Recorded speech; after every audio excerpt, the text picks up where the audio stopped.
교회가 그 기능을 하지 못하면, 교회가 그 기능을 못하면 옮겨질 것인데, 그것은 곧 교회가 껍데기만 남을 거야, 황폐하게 될 거라는 사실들을 이제 그들이 도시를 몇 차례 옮기면서 이미 경험했기 때문에 참 두려운 일들이었죠.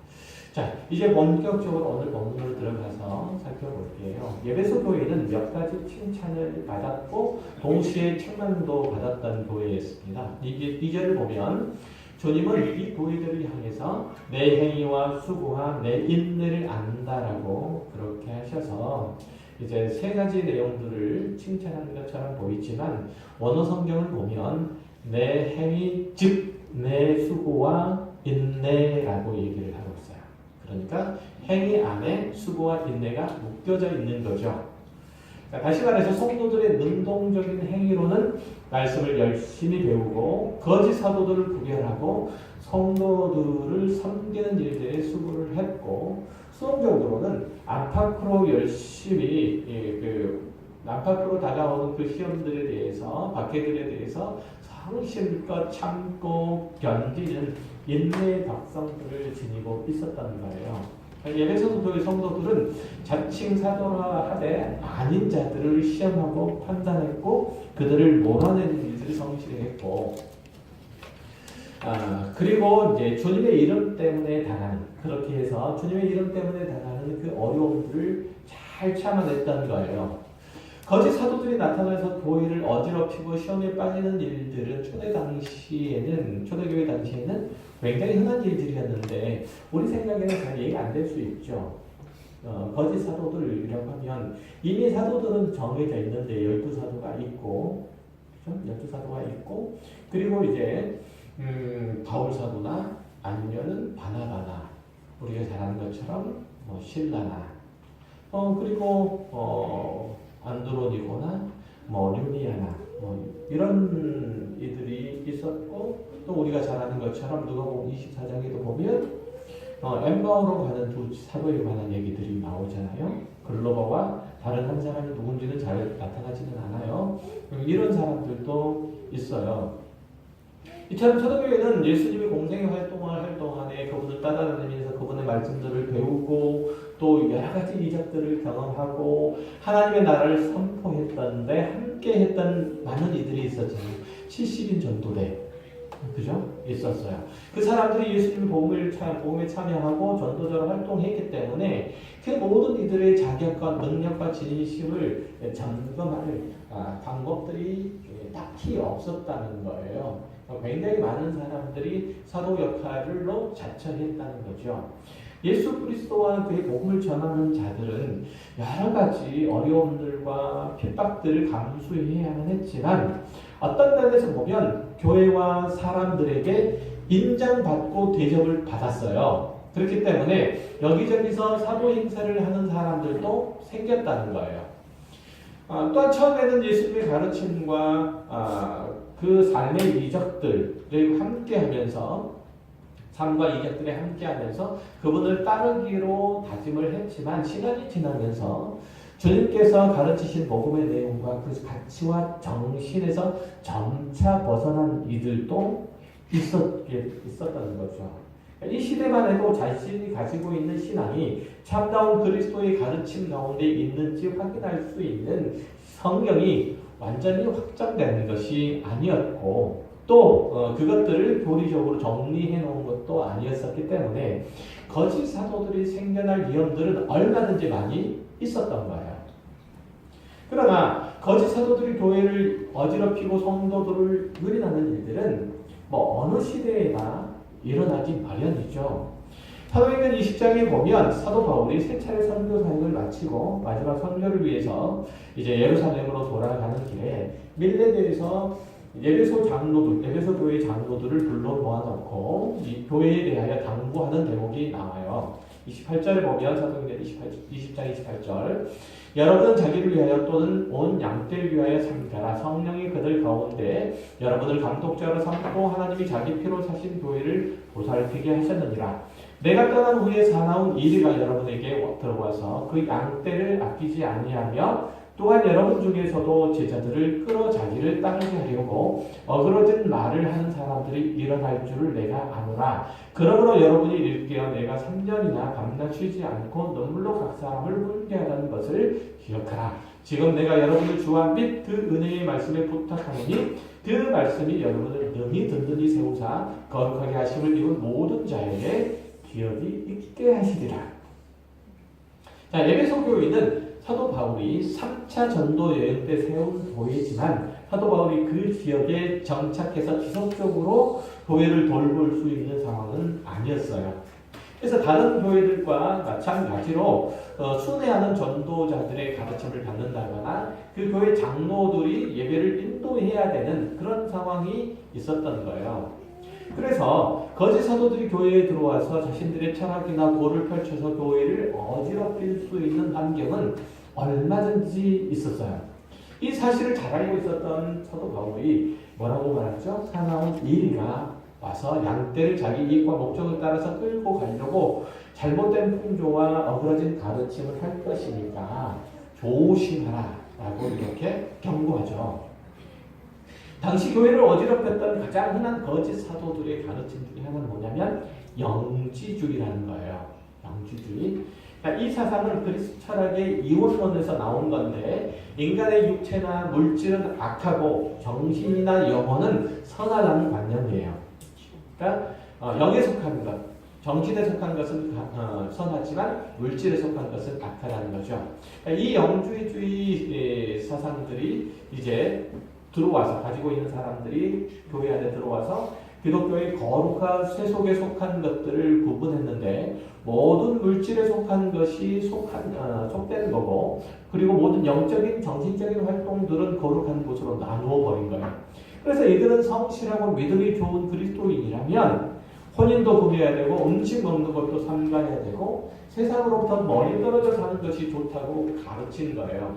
그러면서 그런 금욕적인 삶을 살아가는 사람이 바로 탁월한 사람이다. 그런 사도가 진짜 사도다라고 있는 거죠. 거기에 능력을 발휘하는 사람이 바로 위대하고 진실한 지도자다. 이렇게 가르치는 거예요.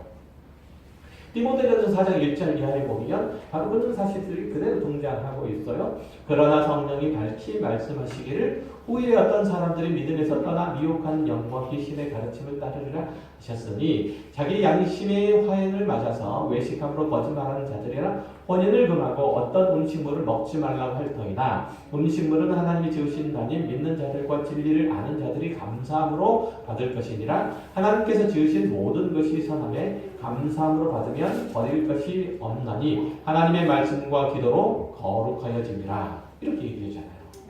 그러니까 기독교 신앙은 보이는 것은 속된 거고 보이지 않는 것은 거룩하다고 가르치지 않아요. 오히려 세속적인 원리 그리고 내용, 가치, 질서 이런 것들을 따라 사는 삶이나 거기에 속한 사람들을 속되다라고 얘기를 하죠. 그러니까 하나님의 진리의 말씀 밖에 있는 모든 것들을 거짓되다 혹은 속되다라고 그렇게 얘기를 한다는 얘기죠. 그러니까 영지주의 철학자들은 한 걸음 더 나아가서 뭐라고 얘기를 하냐면 인간의 본질은 그래서 육체는 악하기 때문에 물질은 악하기 때문에 인간의 본질은 육체에 있는 게 아니라 정신 혹은 영혼에 있어서 육체가 하는 일들은 크게 중요하지 않다라는 사로 발전해버린 거예요. 그러니까 한쪽에서는 금욕이지만 한쪽에서는 쾌락주의 형태로 발전해버린 거죠. 그러니까 금욕과 쾌락은 양극단에 있는 것처럼 보이지만 이 양극단 서로 통하게 되어 있는 거죠. 그죠? 극과 극은 통한다는 말씀 들어보셨죠? 지금 이런 얘기를 하는 거예요. 오늘 보면 6절 이하에 등장하고 있는 니골라당의 교훈이 아마 그런 것이 아닐까 싶어요. 정확하게 알 수 있는 길은 없어요. 하지만 이 부분에 대해서 다음 시간에 좀 더 얘기하기를 하고요. 자, 한번 생각을 한번 해봅시다. 영주주의자들의 사상과 가르침을 따르면 육체가 어떤 일들을 한다 하더라도 우리의 영혼에는 영향을 줄 수 없고 장차 천국에 들어가는 것과 거기서의 삶과 무관하니까 이 땅에서 마음대로 살면 되지 않는가. 오늘날 어떤 이들도 이런 비슷한 주장을 하죠. 누가 그렇죠? 이단 구원파들이 그래요. 구원파들이 그럴까요? 조금 더 얘기를 해볼게요. 예수만 믿으면 모든 죄와 허물에서 사함을 받고 하나님의 자녀로서 영원한 천국에 들어가는 것은 때문정상이다. 이제는 하나님의 은혜와 복을 받아서 이 세상의 부와 영예를 마음껏 누리다가 하나님께서 부르시면 편안한 마음으로 가면 된다. 이게 얼마나 멋지고 좋은 생각이에요. 그런데 이런 얘기들을 어디서 하죠? 정통 기독교회라고 하는 데서 해요. 어디서 한다고요? 정통 기독교회에서. 그러니까 정통 기독교인이라고 얘기하는 사람들이 생각하는, 사고하는, 그리고 받아들이는 구원에 대한 관념이 그리스도인들에 대한 생각, 그 삶에 대한 생각들이 누구와 똑같다? 영지주의자와 똑같고 결국은 우리가 이단시하는 구원파 사람들이 얘기하는 삶과 그들의 행동과 똑같다. 에베소 교회는 이런 사상과 의식들이 이단적인 것임을 분명히 알아차렸어요. 그들을 교회에서 몰아냈을 뿐만 아니라 자신들의 삶 가운데도 은연중에 이 사상이 영향을 미칠까 두려워 확인하고 또 확인했던 거예요. 그러니까 세속적인 삶에서 자신을 지키고 하나님의 거룩하시고 의로우신 뜻을 좇아 살아가는 삶이 일들이 쉽지는 않죠. 지금 우리들에게도 그렇지만 당시 에베소 성도들에게는 더욱 그랬었어요. 에베소 지역에는 엄청난 규모의 아르테미스, 아데미 신전이 있었고, 그리고 그 여신을 숭배하는 보편적인 문화 속에 속해져 있었던 사람들이에요. 그러니까 로마 황제도 또 이제 신격화 되었기 때문에 그를 섬기지 않으면 사회 경제 활동에 큰 제약이 따를 수밖에 없었던 거죠. 이런 상황에서 거짓 사도들의 꾀에 빠지지 않을 뿐 아니라 세속주의적인 삶을 거절하고 거룩을 도모하는 것, 이것은 웬만한 결단과 각오와 인내가 없어서는 결코 되지 않는 일들이라는 거죠. 게다가 주님의 그런 어떤 수고와 이런 인내들, 또 이런 것들이 인간의 야망을 성취한다거나 아니면 자기 자랑을 하고 싶어서가 아니라 주님의 이름을 위해서 그런 일들을 감히 했다는 거죠. 에베소 교회는 이런 면에서 대단한 실천력을 가지고 있었던 교회였어요. 그 한 가지 예를 찾아볼까요? 사도행전 19장 17절을 보면 에베소에 사는 유대인들과 헬라인들이 다 일들을 이제 두려워하고 주 예수의 이름을 높이고 믿는 사람들이 많이 와서 자복하여 행한 일을 알리며 또 마술을 행하는 많은 사람이 그 책을 모아가지고 와서 모든 사람 앞에서 불사르니 그 책값을 계산한즉 늘 5년이 됐다. 이런 얘기를 하잖아요. 우상을 섬기는 이 에베소 사람들이 수천만 원어치의 마술과 우상에 관한 책들을 불태움으로써 과거에 자신들이 가졌던 더러운 의식들 그리고 습관들, 철학들을 함께 제거하려고 했다는 대단한 결심이죠. 한 사람이 예수를 믿게 되어서 이전까지 따르고 신봉했던 것들을 청산하는 일은 그렇게 쉽지 않아요. 여러분들은 이제 잘 알 거예요. 복음이란 단순하게 예수를 믿고 구원받아서 천국 가는 것보다 훨씬 더 깊고 그리고 넓게 이 땅에서 하나님의 나라를 살아내는 거라는 거 여러분 아시죠? 모르세요? 그렇게 얘기를 했는데도 이 땅에서 하나님의 나라를 살아내는 것, 이게 복음이고 이게 진리고 그리스도의 삶이고 천국에서의 삶이에요. 이 땅에서 그렇게 살지 못하면 영원한 하나님의 나라가 어떻게 되는지 우리는 알 수가 없다. 그러나 그것을 가르치는 대로 순종하는 것, 이 땅에서 하나님의 나라를 살아낸다는 것 쉬운가요? 쉽습니까? 어렵지요. 절대로 그렇지 않다는 걸 아실까요? 지금까지 자신만을 위해서 살아온 습관적인 삶의 방식, 그것이 죄악된 육체의 관성을 따라서 열심히 움직이는데 그것을 거절하고 하나님의 요구하시는 거룩을 따르는 것은 마치 안으로 굽으려는 관절을 밖으로 꺾는 것과 똑같아요. 그런데도 에베소 교회 성도들은 그것들을 잘 해냈을 뿐만 아니라 그로부터 오는 시련과 난관들도 잘 이겨냈다고 그렇게 가르칩니다. 그런데 에베소 교회에 문제가 하나 생겼어요. 본문 3절에 보면 처음 사랑을 버렸다는 그런 책망이 온 거죠. 에베소 교회는 이단들을 대항해서 진리를 잘 지켜내고 인내함으로 거룩한 생활을 했지만 처음 사랑을 놓쳐버린 거예요. 우리는 이 말씀 때문에 첫사랑을 회복하자 이런 얘기들을 많이 하죠. 그런 생각과 부담을 많이 갖는데 그런 뜻은 아니에요. 여러분이 가지고 있는 첫사랑을 회복하자 그런 뜻으로 여기에 쓰여져 있는 것은 아니란 얘기예요. 우리는 모두 첫사랑을 경험했을 거예요. 그 순수하고 열정적이고 계산하지 않는 사랑. 지금은 잘 못하죠? 그죠? 지금 하시나요? 그런 거 잘 못하세요. 첫사랑이 실패하는 이유를 아세요? 첫사랑이 왜 실패합니까? 서로를 책임질 만큼 성숙하거나 그럴 만한 힘을 가지고 있지 않기 때문이죠. 그러면서 보면 계산하지 않고 무대뽀로 덤비는 것은 항상 좋은 것만은 아니에요. 거꾸로 내 능력과 현재의 형편과 앞으로의 상황을 내다볼 지혜가 없다는 뜻이기도 해요. 그렇죠? 처음 사랑이랑 첫사랑이라고 하는 게. 그러니까 처음 사랑이라고 하는 것은 그런 의미가 아니고 예배소 사람들에게 복음이 전파돼서 그들이 예수를 믿고 교회를 이루었을 때 그때 가지고 있었던 질투하는 사랑. 하나님께서 성도들을 향하여 질투하는 마음을 가지고 있듯이 질투하는 사람을 가지고 있었던 거예요. 사도행전 10절 20절에 보면 19절까지 읽었어요. 아까 20절을 보면 이와 같이 주의 말씀이 힘이 있어 흥하여 세력을 얻으니라 이렇게 짧게 얘기되어 있죠. 에베소 교회는 복음을 듣고 난 후에 무엇을 해야 될지 분명히 알고 있었기 때문에 자신들이 여태까지 삶의 도움으로서 의지하고 있었던 힘으로 삼았던 모든 것들을 내버리고 오직 하나님의 말씀을 따라서 살려고 애를 쓰고 그것이 가르치는 모든 교훈을 지켜 행하려는 헌신과 노력이 있었다는 거예요. 예. 그것은 구체적으로 하나님의 사랑과 하나님께 대한 사랑과 이웃과 형제에 대한 사랑으로 나타난 거죠. 이걸 놓쳐버리는 거예요. 그들은 열심히 진리를 따르느라고 하나님의 말씀을 지켜내느라고 애를 썼는데 그것이 무엇을 뭐하게 만들었죠? 하나님에 대한 사랑과 형제 자매에 대한 사랑을 놓치도록 만들어버렸어요. 그래서 교회들은 거짓 사도들 잘못된 가르침과 그들을 따르는 무리를 교회에서 몰아내는 데는 성공했어요. 참으로 귀한 일이죠.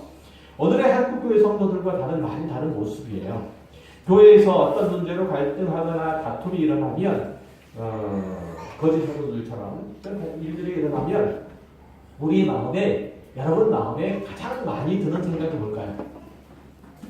교회에서 분란이 일어나요. 어떤 어려움이 생겨요. 그러면 여러분 생각에 가장 많이 일어나는 것 뭘까요? 여기만 교회인가? 여기만 교회인가? 다른 데에 가서도 얼마든지 신앙생활을 할 수 있는데 왜 내가 여기서 이렇게 속 끓고 골치 아플 이유가 있는가? 그래? 이런 마음부터 들죠. 결단코 그런 자세는 바람직하지 않다는 거죠. 하나님의 말씀 위에 서 있는 그런 교회가 이 땅에 존재하는 것, 그리고 하나님의 말씀을 순복하는 교회가 그 교회가 그 말씀을 잘 지켜내고 수호해내는 것. 이것은 굉장히 중요한 일들이잖아요. 뿐만 아니라 이것들은 자신의 믿음의 토도이고 본질적인 내용을 지켜내는 일이기도 해요. 그러니까 교회가 진리를 잘 수호하는 것은 자신의 믿음을 지켜내는 것과 똑같아요. 굉장히 중요하죠.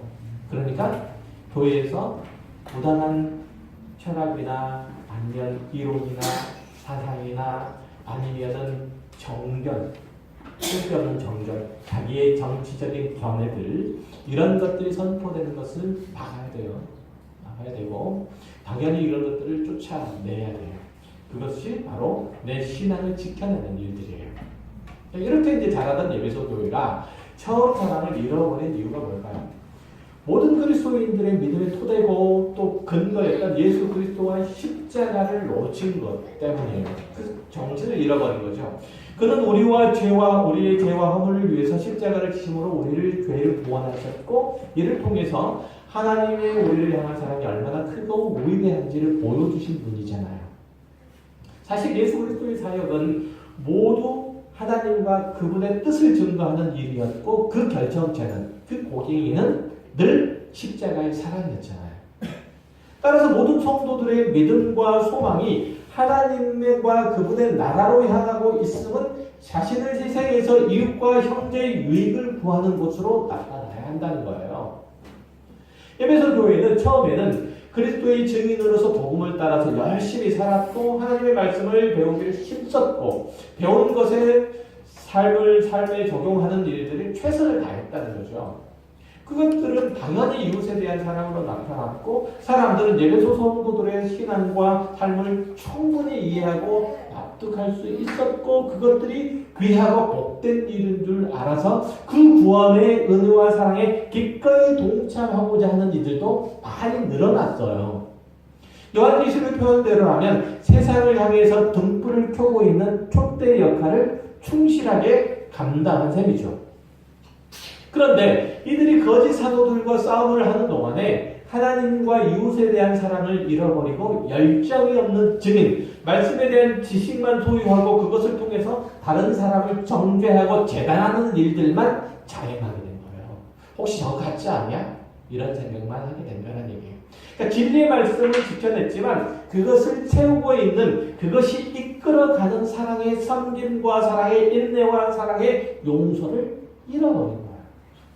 우리 가까운 교회는 그래도 말씀을 열심히 열성적으로 배우려고 하는 이들이 많아요. 그렇죠? 어린아이로부터 시작해가지고 어른에 이르기까지.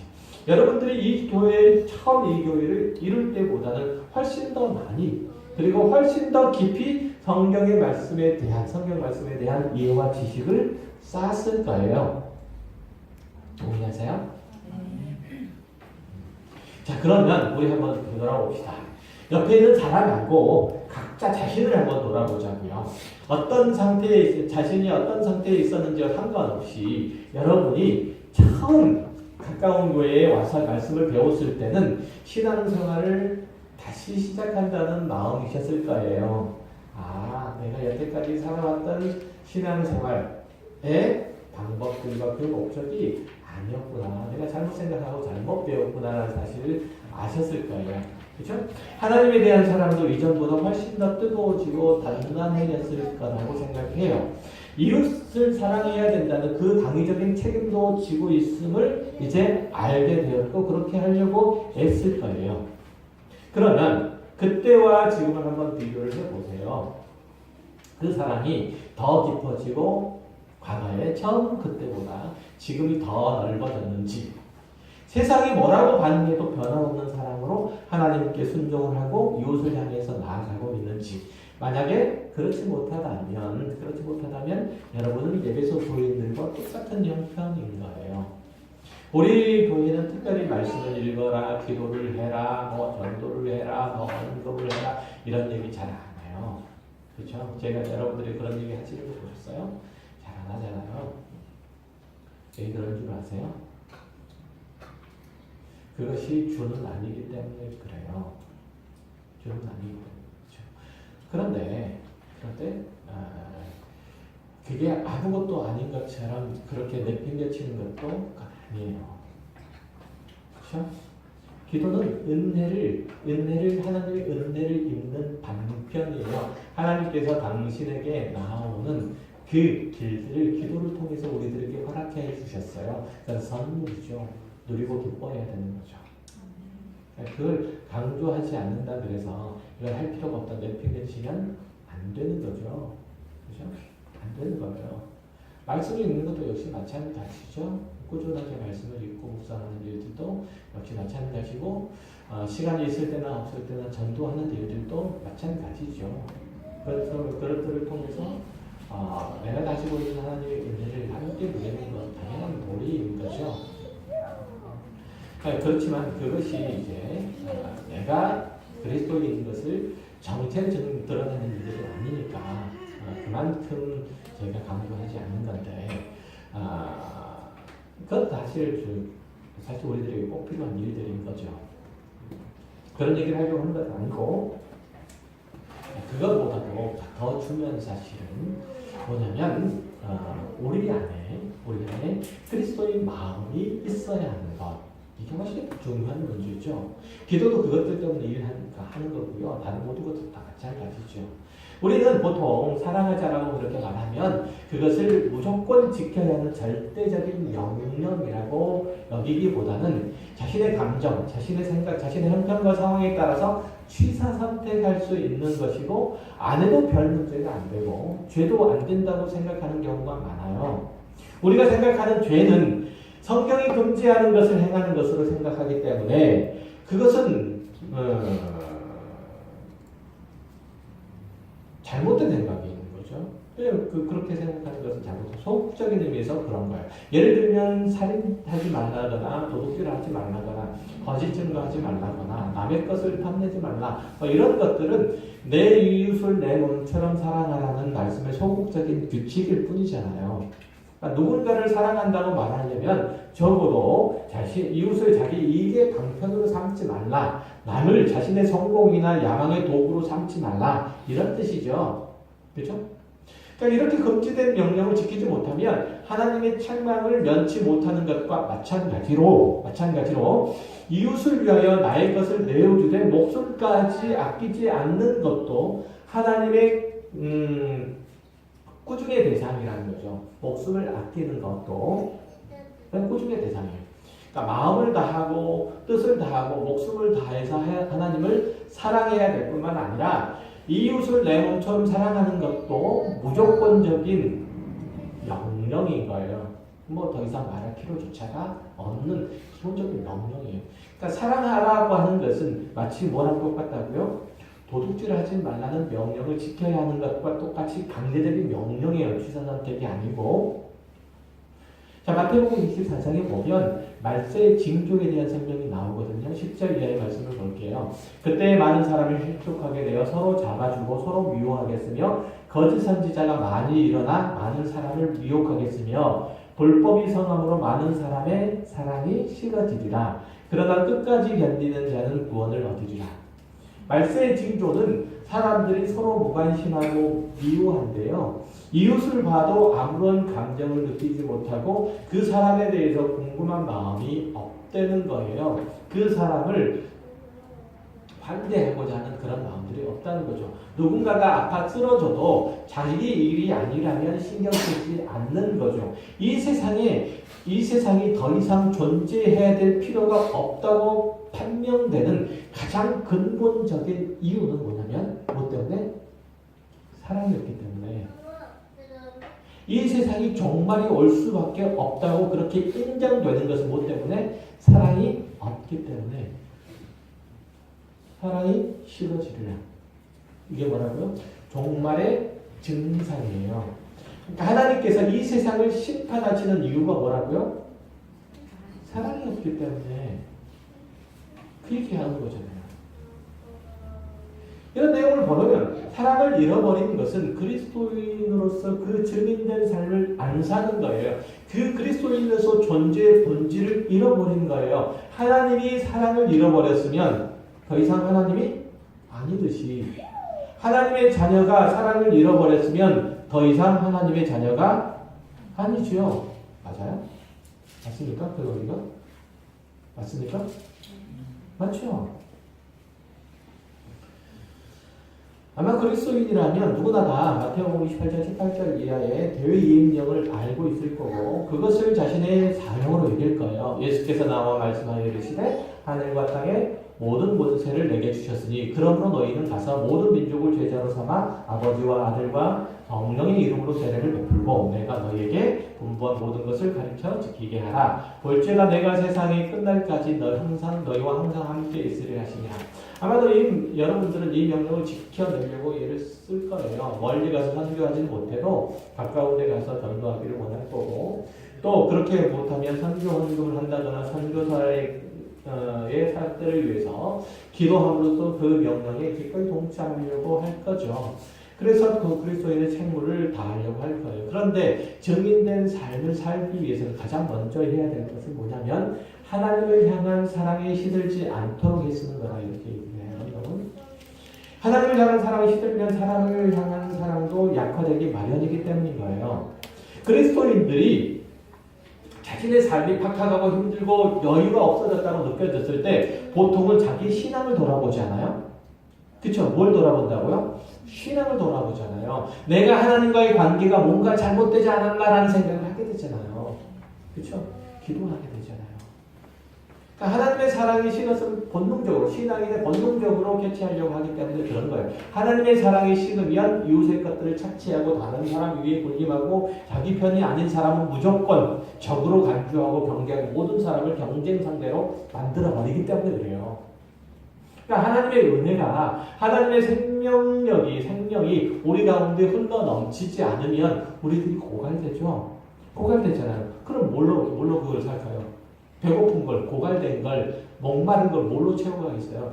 다른 사람의 것들을 탐내고 그것들을 압제하여 그리고 약탈할 가짐으로 그렇게 되는 거예요. 거기까지 이제 그리스도인들은 가지는 않죠. 하지만 문제는 뭐냐면 그렇게 되면 하나님을 사랑하게 되면 자기가 가지고 있는 도리적인 철저함, 이것은 맹랭한 정통으로 변하게 돼요. 세상에 그리스도인을 증언하는 것들은 단순히 종교적인 선전을 하는 터전이 되고 말아요. 내 교회를 세상에 가져다가 놓고 세상이라는 시장에다가 가져다 놓고 파는 행위를 하고 말아요. 우리 교회에는 이런 프로그램들이 있습니다. 이러이러한 좋은 프로그램들이 있습니다. 우리 교회에는 이런 유명한 사람이 다닙니다. 우리 교회 담임 목사는 이러이러한 엄청난 프로필을 가지고 있습니다. 우리 교회에 나오면 남편 사업이 잘 되고 자녀들이 좋은 대학에 가고 온 가족이 만수무강합니다. 이런 광고만 하고 만다는 거죠. 교회와 성도가 그리스도의 다스림 안에 있음을 확인하는 유일한 방법은 그래서 사랑인 거예요. 사랑이 없으면 그 교회는 껍데기에 불과해요. 주님께서 그 교회의 촛대를 옮겨버리면 그 교회는 뭐가 남겠어요? 껍데기가 남죠. 주님이 예배소 교회의 촛대를 옮기신다고 광고한 결과가 뭐라고요? 처음에 얘기했듯이 교회를 버리신다는 뜻인데 교회는 그러면 다른 것으로 변질되고 말아요. 교회와 성도의 본질이 사랑인데 오늘날 한국 교회에 그것이 있는가요? 멀리 갈 것 없이 우리 교회에 사랑이 있는지 좀 확인을 해보시기 바라요. 그러니까 교회 안에 사랑이 없으면, 교회 안에 하나님을 향한 사랑이 없으면, 복음으로 불타지 않으면, 복음이 만들어낸 형제가 없으면 껍데기예요. 껍데기. 촛대가 옮겨진 거예요. 한 걸음 더 나아가서 생각해 봅시다. 사랑한다는 것은 아무에게나 잘해주는 것을 말하는 건가요? 그렇지는 않아요. 그러니까 사랑은 일정한 방향과 목표를 갖기 마련이에요. 우리가 자녀를 사랑하잖아요. 무턱대고 사랑하지는 않죠. 무턱대고 잘해주지는 않잖아요. 사랑한다고 해서. 그죠? 무턱대고 오냐오냐 하는 것은 부모로 살 도리가 아닌 거예요. 그러니까 자신이 사랑하는 사람 안에 하나님의 의와 진리와 거룩을 담아내기 위한 열정과 노력이 있어야 되는 거죠. 궁극적으로 하나님의 생명과 복과 영광이 그에게 채워지도록 끊임없이 헌신하는 활동들이 교회 안에 있어야 된다는 거죠. 자기가 예수 그리스도에게 받은 사랑이 놀랍고 엄청나고 끝이 없기 때문에 그 사랑에 동화되어서 그 사랑이 동력이 되어서 그 사랑을 목표로 해서 이웃에게 나아가는 거예요. 이게 그리스도입니다. 고린도전서 13장에는 내가 내 이웃을 위해서 무엇을 하더라도 사랑이 없으면 아무것도 아니라고 얘기를 하잖아요. 사랑이란 형제와 이웃을 자신의 삶의 이유로, 목표로, 기쁨으로 삼는 것이라고 말해요. 여러분 어떠세요? 정말 길을 쓸고 이를 앙다물고 이웃을 사랑하려고 하세요? 이웃을 사랑하지 않는 자기 인생은 아무것도 아니라고 그렇게 여기십니까? 지금 생활이 아무리 풍요롭고 아무리 평안하고 아무리 즐겁고 아무리 안전하다고 하더라도 그것은 지옥에 앉아있는 것과 다름없다고 여기세요. 그렇게 해야 된다는 거예요. 그렇게 해야 된다. 내가 누군가를 사랑하지 않으면 나는 껍데기야. 껍데기. 그렇다고 형제가 잘못해도 이웃이 틀려도 좋은 게 좋다. 사랑으로 넘어가자. 이렇게 하자는 게 아니고 형제를 오히려 무질서와 혼돈과 죄악 가운데서 건져내는 행위를 해야 된다는 거죠. 진정한 사랑은 이웃의 부족한 것들을 채우고 불완전한 것을 완전케 하려고 기꺼이 자신을 희생하고 헌신하고 기필코 하나님이 원하시는 자리까지 데리고 그를 가는 것을 얘기를 해요.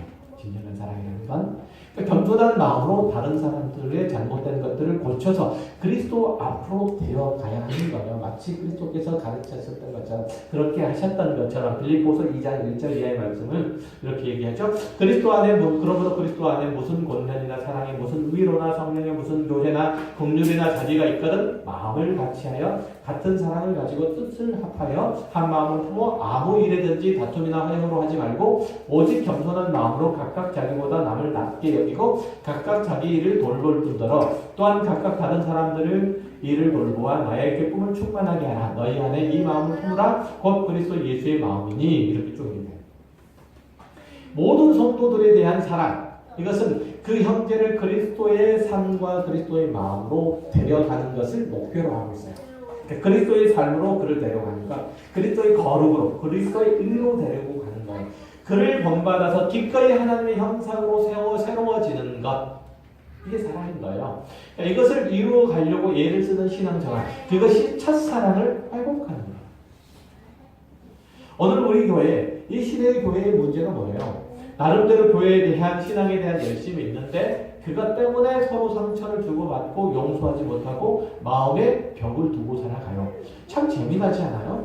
분명히 주를 위한 열심, 교회를 위한 헌신이라는 명목이 있고 또 그것을 위해서 일을 했는데 그것 때문에 형제 자매들이 시험이 들고 사랑이 식어버리는 거예요. 이런 아이러니가 어디 있어요? 도대체 누구를 위한 노력이고 누구를 위한 헌신이고 누구를 위한 희생이고 누구를 위한 사랑이에요. 다 나 좋자는 거 아니에요. 다 나 좋자는 거. 내가 분명히 교회를 위해서 일을 한다고 일했는데 그것들로 인해서 형제가 시험을 사랑이 얼마나 악하고 사람이 얼마나 악하고 어리석은 존재인지 우리는 잘 알잖아요. 지금까지 해온 일들을 보면 뭐 내세울 게 하나도 없다는 걸 우리 서로 잘 알잖아요. 하나님의 은혜가 아니라면 지금의 나도 내 가족도 없다는 거 동의하십니까? 그러면 우리는 그 자신의 형편과 상황을 분명하게 알아야 되고 그래서 내가 조금만 방심을 한다고 해도 그 하나님의 은혜와 사랑을 잊어버리고 처음부터 자신은 잘 되었다는 것처럼 잘 살았는 것처럼 생각을 한다는 걸 꼭 기억을 하셔야 된다는 거죠. 이게 예배소 교회가 빠졌던 그 함정에 빠지지 않는 유일한 길이에요. 유일한 길.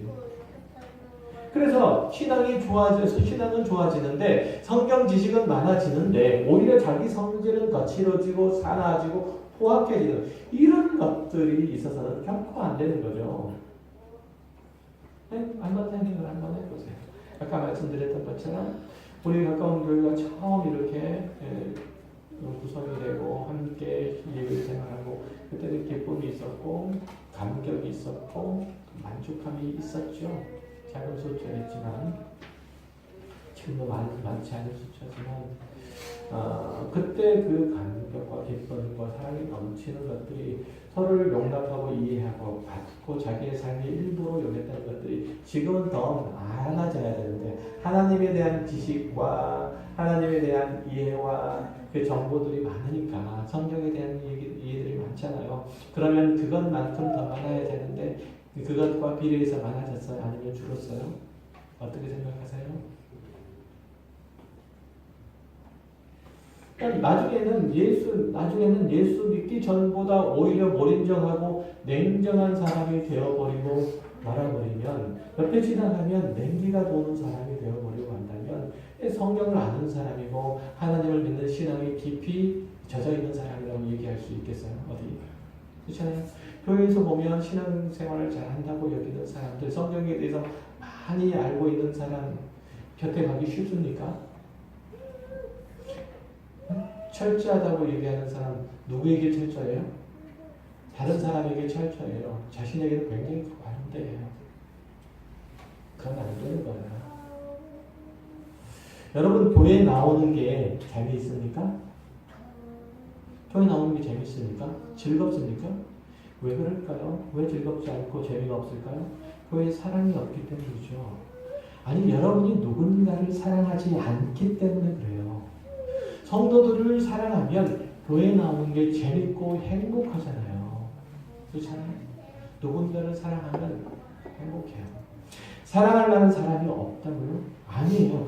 우리 사랑은 오른쪽 뺨을 맞으면 왼쪽 맞아 내어주는 게 우리 사랑이에요. 그것은 강제적인 요구가 아니고 신앙의 본질이고 우리의 본성에 그래서 반하는 일들이에요. 다시 말하면 일부러 억지로 안 하면 안 되는 일이라는 뜻이에요. 마치 첫눈에 반하듯이 옆에 있는 형제와 자매를 사랑하는 일들은 결코 없어요. 결코. 그런 거 꿈에도 꾸지 마세요. 첫눈에 반하듯이 형제와 자매들을 사랑하리라고 생각하지 마세요. 관심을 가지세요. 마음을 여시고 시간을 조금씩 내서 이웃을 살피세요. 이것을 억지로 하셔야 돼요. 억지로. 이거 안 하시면 안 돼요. 억지로 안 하시면 안 돼요. 자기의 생활, 자신의 형편, 상황들 이런 것들에 몰두해 있으면요. 절대로 못해요. 그것은 우상을 숭배하는 것과 똑같은 것이고 하나님의 뜻에 반하는 일들이에요. 억지로 하세요. 안 되면 일주일에 한 번 누구에게 우리 교회 성도 누구에게 안부 전화를 한다. 이거라도 정해놓고 하세요. 일부러 하셔야 돼요. 억지로. 너나 잘하지? 나도 열심히 하려고 애를 써요. 제발 세상의 시각과 잣대 거기에 사는 사람들의 셈법으로 형제 자매를 보지 마세요. 예수 그리스도의 십자가는 저와 여러분과 같은 존재도 외면하지 않으셨잖아요. 그렇게 내준다고 해서 절대로 여러분 나가지 않고요. 절대로 여러분 끝나지 않아요. 오히려 세상을 이길 힘이 거기서부터 나올 거예요. 성도들 가운데 교회 공동체 안에서 세상을 이길 힘이 나와요. 영원한 하나님의 나라에 대한 불타는 소망이 거기서부터 지펴질 거예요. 이 땅에서 이 교회에서 이루고 있는 이 사랑이 이 자그마한 사랑이 이 정도의 환희를 이 정도의 삶의 황홀함을 가져다 주는데 저 영원한 나라 가운데서 이루는 하나님의 완전한 사랑은 또한 함께하는 모든 이들에 대한 완전한 사랑은 얼마나 사람을 용감하게 할까? 거기에 소망을 갖게 된다는 얘기죠. 성경 한 구절만 읽고 마치겠습니다. 요한일서 4장 16절 이하의 말씀들 여기 있죠? 함께 우리 같이 읽을게요.